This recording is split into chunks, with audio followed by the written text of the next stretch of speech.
Ya, Assalamualaikum warahmatullahi wabarakatuh. Selamat pagi dan salam sejahtera untuk kita semua. Pada video pembelajaran kali ini, Ibu akan melanjutkan membahas materi minggu lalu. Minggu lalu, Ibu telah menjelaskan materi mengenai suhu. Nah, minggu ini Ibu akan membahas mengenai kalor, K-A-L-O-R. Nah, apa sih yang dimaksud dengan kalor? Ya, dalam kehidupan sehari-hari, kita biasa merasakan rasa panas atau dingin di sekitar kita. Seperti yang kita ketahui, es akan terasa lebih dingin dibandingkan dengan benda sekitarnya. Demikian pula dengan api akan terasa panas daripada benda di sekitarnya. Nah, seperti yang kita sudah ketahui, hal tersebut, panas dan dingin, bisa ditunjukkan nilainya melalui suhu, karena suhu merupakan derajat panas dan dingin suatu benda. Nah, kemudian, apa sih yang dimaksud dengan kalor? Ya, kita perhatikan ilustrasi berikut ini. Nah, biasanya kalau anak pramuka itu sering mengadakan yang namanya perkemahan. Nah, ketika melakukan perkemahan, ketika malam hari, biasanya udaranya akan semakin dingin. Nah, biasanya kalian langsung mengumpulkan ranting-ranting, kemudian membuat api unggun. Nah, setelah api unggun menyala, nah, di sekitar kalian akan terasa lebih hangat. Bahkan apabila kalian lebih mendekat dengan api tersebut, akan terasa lebih panas. Nah, apa sih yang menyebabkan kalian bisa merasakan rasa panas, dingin? Nah, itu terjadi karena adanya kalor. Nah, kalor sendiri diartikan sebagai energi. Ini bisa kalian yang cetak tebal, bisa kalian baca. Kalor merupakan energi yang dapat berpindah dari benda dengan suhu tinggi ke benda yang suhunya lebih rendah. Jadi kalor itu energi atau energi panas. Jadi energi yang berupa panas yang dapat berpindah dari benda dengan suhu yang lebih tinggi ke benda yang suhunya lebih rendah. Jadi suhu itu selalu berpindah dari yang tinggi ke rendah, tidak sebaliknya. Jadi selalu bergerak dari yang lebih tinggi atau yang lebih panas ke suhu yang lebih rendah atau dingin. Nah, kalor juga bisa berpindah dari suatu zat ke zat yang lain melalui medium atau perantara. Jadi, kalor atau energi itu bisa berpindah dari satu tempat atau dari satu zat ke zat yang lain dengan atau tanpa melalui medium. Jadi bisa pakai perantara ataupun tidak menggunakan perantara. Nah, di sini ada satuan kalor. Kalor memiliki satuan internasional joule, disingkat J. Satuan lainnya itu biasa kalor atau kalori. Jadi kalau kalori ini biasanya energi yang tersimpan di dalam makanan. Itu biasanya menggunakan kalori. Nah, kalau di benda biasanya menggunakan joule. Nah, di sini 1 kalori berarti banyaknya kalor yang dibutuhkan untuk memanaskan 1 gram air sampai suhunya naik 1 derajat Celcius. Nah, jika kalian di dalam soal ada yang menggunakan satuan 1 kalori atau 1 joule, nah untuk dikonversi caranya seperti ini. 1 kalori nilainya adalah 4,2 joule. Nah, 1 joule nilainya 0,24 kalori. Jadi kalau misalnya 2 kalori, berarti tinggal 4,2 dikali 2. Jadinya 8,4 joule. 1 joule 0,24 kalori, berarti kalau 2 joule berapa kalori? Tinggal 0,24 dikali 2. Begitu sebaliknya. Lanjut. Nah, di dalam yang namanya kalor, ada yang namanya kalor jenis. Nah, kalor jenis sendiri adalah banyaknya kalor yang diserap atau diperlukan oleh 1 gram zat untuk menaikkan suhu sebesar 1 derajat Celcius. Jadi untuk menaikkan suhu sebesar 1 derajat Celcius pada benda yang beratnya 1 gram diperlukan yang namanya kalor jenis. Jadi banyaknya kalor yang diserap atau diperlukan itu namanya kalor jenis. Nah, kalor jenis itu setiap benda berbeda-beda. Jadi tidak ada nilai kalor jenis yang sama. Nah, di sebelah sini, ini adalah tabel kalor jenis dari berbagai macam benda. Di sini ada 19 jenis benda. Yang pertama alkohol. Ya, yang pertama adalah alkohol. Di sini kalor jenisnya yang di sebelah sini satuannya joule per kilogram derajat Celcius. Sedangkan yang di sini menggunakan satuan kilokalori per kilogram derajat Celcius. Jadi kalau misalnya kalian mau cari kalornya itu dengan satuan joule, kalian gunakan yang sebelah sini. Tapi kalau mau menggunakan yang satuannya kalori, gunakan yang di sebelah kanan. Jadi kalau misalnya yang kiri menggunakan satuan joule, yang sebelah kanan menggunakan satuan kilokalori. Nah, nanti kalau misalnya kalian mengerjakan soal, kemudian tidak diketahui berapa nilai kalor jenisnya, bisa kalian cek atau lihat pada tabel ini. Jadi, alkohol, es, air, uap air, aluminium, dan seterusnya ini memiliki nilai kalor jenis yang berbeda-beda. Kita lanjut lagi. Nah, kemudian ada yang namanya kapasitas kalor. Kapasitas kalor adalah jumlah kalor yang diserap oleh benda bermassa tertentu untuk menaikkan suhu sebesar 1 derajat Celcius. Nah, satuan kapasitas kalor dalam sistem internasional ialah Joule per Kelvin. Jadi J per K, Joule per Kelvin. Nah, kemudian simbol dari kapasitas kalor itu adalah C besar. Nah, jadi kalau kalor jenis itu simbolnya C kecil, kalau kapasitas kalor simbolnya C besar. Nah, yang ini adalah untuk menghitung besarnya kalor yang berpindah. Jadi kan tadi kita ketahui kalor itu bisa berpindah. Nah, berpindah tidak selalu dalam dua benda yang berbeda. Kadang bisa dalam satu benda yang sama, namun memiliki suhu yang berbeda.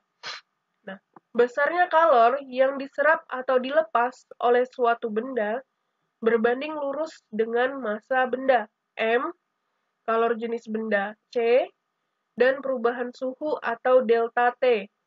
Nah, untuk menghitung berapa besarnya kalor, rumusnya adalah Q sama dengan M dikali C dikali delta T, di mana Q adalah kalor, M adalah massa benda, C adalah kalor jenis, dan delta T adalah perubahan suhu yang dialami benda. Jadi rumusnya Q sama dengan M C delta T. Contoh soal. Nah, contoh soal yang pertama. Nggak muncul nih ya. Suatu zat bermassa 3 kg membutuhkan kalor sebanyak 9,45 kJ untuk menaikkan suhunya dari 20 derajat Celcius ke 90 derajat Celcius. Ditanya, tentukan kalor jenis tersebut. Seperti biasa, kita tulis dulu diketahui. Ya.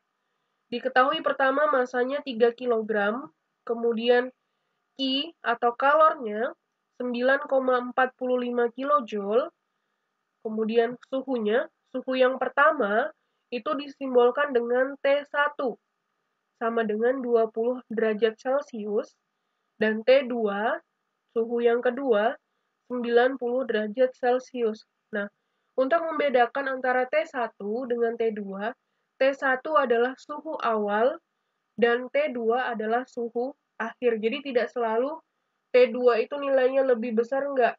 Jadi T1 adalah suhu awal, T2 adalah suhu akhir. Nah, kemudian karena rumus dari Q adalah M dikali C dikali delta T, jadi kita harus mencari dulu nilai dari delta T. Delta T adalah perubahan suhu, rumusnya adalah T2 dikurang T1, atau suhu akhir dikurang suhu awal. 90 dikurang 20, jadinya 70 derajat Celcius. Yang ditanya adalah C, atau kalor jenis. Rumusnya C sama dengan Q dibagi M dikali delta T. Jadi rumus untuk mencari nilai C sama dengan Q dibagi M dikali delta T. Sama dengan 1450. Bu, dari mana ini 1450? Kan di sini 9,45. Nah, untuk mencari asal dari 9.450 ini kan 9,45 kilojoule. Nah, 9,45 itu kita kalikan 1000.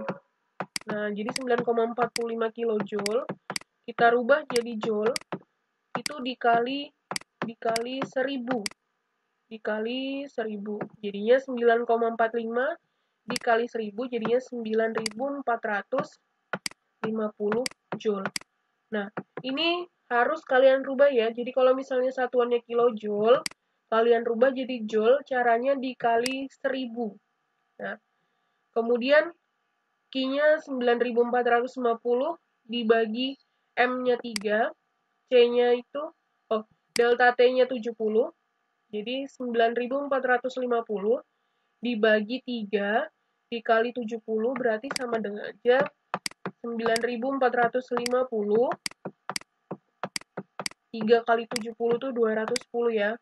210. Nah, ini dibagi hasilnya adalah 45 joule per kilogram derajat Celcius. Itu jawabannya. Nah, kemudian contoh soal yang kedua. Nah, yang kedua, dalam suatu percobaan digunakan lempeng aluminium bermasa 2 kg. Nah, untuk menaikkan suhu lempeng sebesar 2 derajat Celcius, dibutuhkan kalor sebanyak 3.600 joule. Tentukan kapasitas kalor lempeng tersebut. Nah, seperti biasa, yang di sini adalah kapasitas kalor. Kapasitas kalor berarti simbolnya C besar. Yang diketahui pertama masanya 2 kg. Delta T. Kenapa di sini langsung delta T? Tidak T2 atau T1? Karena di sini langsung diketahui untuk menaikkan. Berarti kita langsung mau menaikkan sebesar 2 derajat Celcius.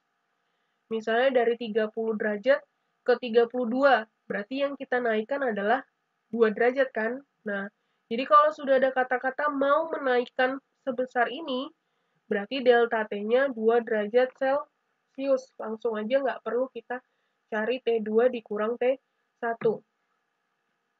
Nilai Q-nya atau kalornya 3.600 joule. Yang ditanya adalah tentukan kapasitas kalor lempeng tersebut. Nah, untuk menyelesaikan soal ini, kita menggunakan 2 persamaan. Yang pertama, kita cari dulu kalor jenisnya. Jadi kita cari kalor jenisnya, rumusnya C sama dengan Q dibagi M dikali delta T. Jadinya 3.600. Yang ini nggak perlu dirubah, karena satuannya sudah joule. Kecuali dia kilojoule, harus kita rubah dulu ke joule. Tapi kalau sudah joule, tidak perlu lagi kita rubah. Dibagi 2, masanya dikali 2, berarti 3.600. Dibagi 4, hasilnya adalah 900 joule per kilogram derajat Celcius. Nah, kemudian yang kedua, untuk menentukan nilai kalor jenisnya, kapasitas kalornya atau C-nya ini, rumusnya adalah C sama dengan M dikali C. Jadi, kapasitas kalor atau C besar sama dengan M dikali C. Sama dengan 2 dikali 900, hasilnya adalah 1.800 joule per derajat Celcius. Jadi, caranya, apabila di soal belum diketahui berapa nilai kalor jenisnya, kalian cari dulu nilai C-nya atau kalor jenisnya. Setelah dapat, baru kalian masukkan ke rumus kapasitas kalor. C sama dengan M dikali C. Tapi kalau misalnya nilai kalor jenisnya sudah diketahui, berarti langsung saja kalian menggunakan rumus yang ini. Lanjut, soal yang ketiga. Sepotong tembaga masanya 5 kg dengan suhu 20 derajat Celcius. Jika kalor jenis tembaga 390 joule per kilogram derajat Celcius, berapakah kalori yang diperlukan untuk memanaskan tembaga agar suhu tembaga menjadi 100 derajat Celcius. Nah, yang ditanya adalah Qi, yang diketahui pertama masanya 5 kg, kemudian nilai Qi-nya adalah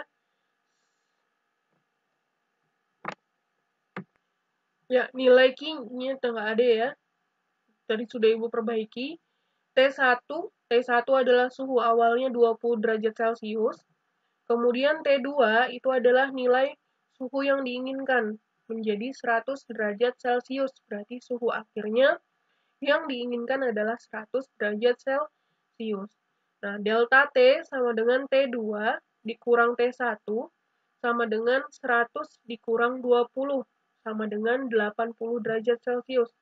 Nah, untuk menghitung berapa kalor yang dibutuhkan, rumusnya adalah Q. Oh ya, di sini adalah C, kalor jenisnya 390 Joule per kilogram derajat Celcius. Nah, rumusnya adalah Q sama dengan M dikali C dikali delta T sama dengan 5 dikali 390 dikali 80. Nah, jadinya 156.000 Joule. Atau dirubah jadi kilojoule, tinggal kalian bagi 1000. Jadi kalau misalnya dari joule mau ke kilojoule itu dibagi 1000. Jadi ini dibagi 1000. Jadinya tinggal 156 kilojoule. Nah, jadi itu beberapa contoh soal terkait dengan materi kalori. Yang pertama mencari kalor jenis, yang kedua mencari kapasitas kalor, dan yang terakhir adalah mencari besarnya kalor yang dibutuhkan oleh suatu benda untuk menaikkan atau menurunkan suhu. Nah, sekian dari penjelasan dari Ibu. Apabila ada yang belum dipahami, seperti biasa silahkan japri Ibu melalui WhatsApp agar Ibu bisa jelaskan lebih rinci. Nah, mohon maaf sebelumnya. Sekian dari Ibu. Nanti kalian silahkan mengerjakan latihan soal yang Ibu berikan di Google Classroom kalian masing-masing. Sekian, terima kasih. Wassalamualaikum warahmatullahi wabarakatuh.